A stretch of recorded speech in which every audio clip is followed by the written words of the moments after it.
C'est pas grave, si maman est occupée, dis-lui que je risque d'être un peu en retard au dîner chez Mamie Catherine ce soir.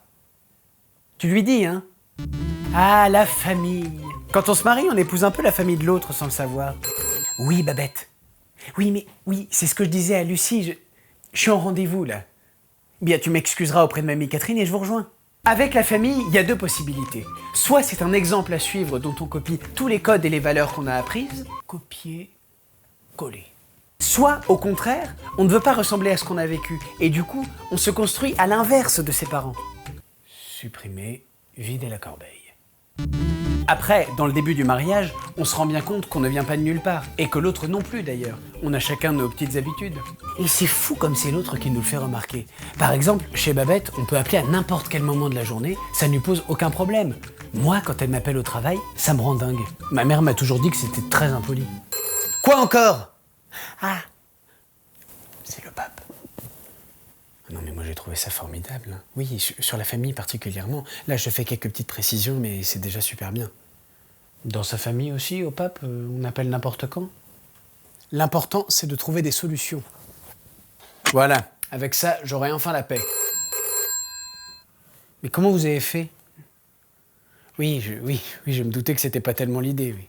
Il faut accepter l'autre et se concentrer sur ce qui est vraiment important. L'important, c'est de construire sa propre famille, qui a sa propre vision. Bien évidemment, pour l'éducation, c'est la même chose. On a tendance à vouloir comparer, en reproduisant ou non ce qui a été vécu dans notre famille. Oui, Lucie, bon, tu diras à maman que finalement je laisse le téléphone rebranché, mais qu'il ne faut m'appeler que si c'est vraiment urgent.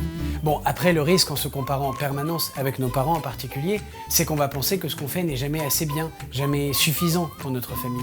Après, il y a aussi des parents qui mettent bien la pression. Prenez Mamie Catherine par exemple, la mère de Babette, elle peut nous envoyer jusqu'à 4 mails par jour juste pour s'assurer qu'on fera bien comme elle l'aurait fait elle.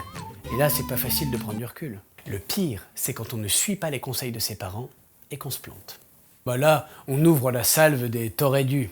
T'aurais dû rester. T'aurais dû me l'envoyer en recommandé. T'aurais dû éteindre la lumière avant de partir. T'aurais dû m'appeler hier. T'aurais dû faire une sauvegarde. T'aurais dû prendre un diesel. T'aurais dû prendre une essence. T'aurais dû te taire. T'aurais dû dire quelque chose. Mais bon, faut pas croire non plus que nos parents ont toujours fait comme leurs parents.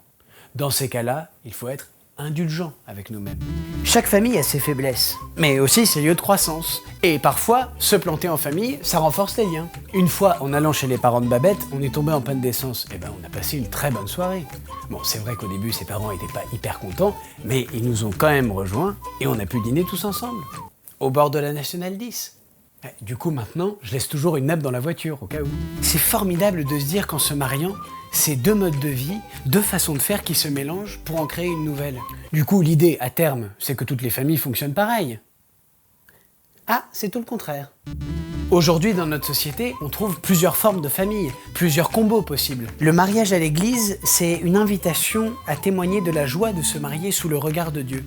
Et c'est pas mal de le mettre dans la boucle, le bon Dieu, parce que le mariage, c'est pas facile tous les jours.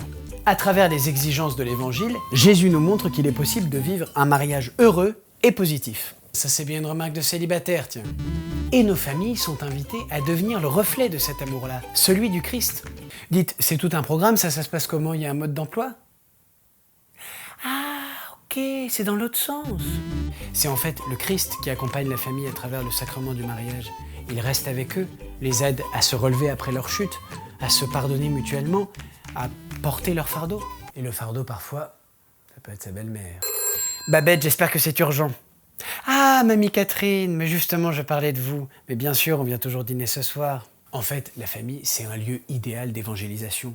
Soyons source d'évangélisation, soyons rayonnants en famille, soyons... J'en fais trop, c'est ça? Mais c'est vrai pourtant, si nous rayonnons en famille de l'amour du Christ, les gens autour de nous vont peut-être se dire « Ah, ils ont un truc en plus, ceux-là ». Et là, vous imaginez la force du témoignage? Qu'est-ce qu'ils vont dire, les gens? Ils vont dire que nos enfants sont pénibles. Oui, mais justement, les enfants, ils jouent quel rôle? La sainteté, carrément. Accepter d'accueillir la vie dans sa famille, accepter nos enfants, c'est aussi accepter une mission, en faire des saints. Oui, Lucie, j'ai presque fini, là.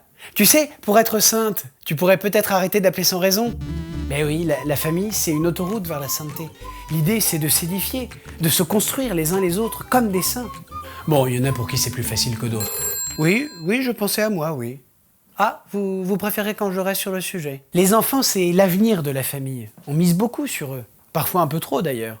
Moi, je reconnais que je suis hyper fier de ma fille. Ça promet d'être quelqu'un de formidable. Meilleur que moi, c'est dire. Mais bon, l'idée, là encore, c'est de leur permettre de croître dans l'amour de Jésus, de leur permettre de développer les meilleures opportunités pour grandir en sainteté. Et toutes les occasions sont bonnes pour faire de nous des saints. Je me disais, un dîner avec ma belle-mère, c'est une occasion rêvée pour faire de moi un saint, non? Voilà. Bon, il est temps de mettre la théorie en pratique alors.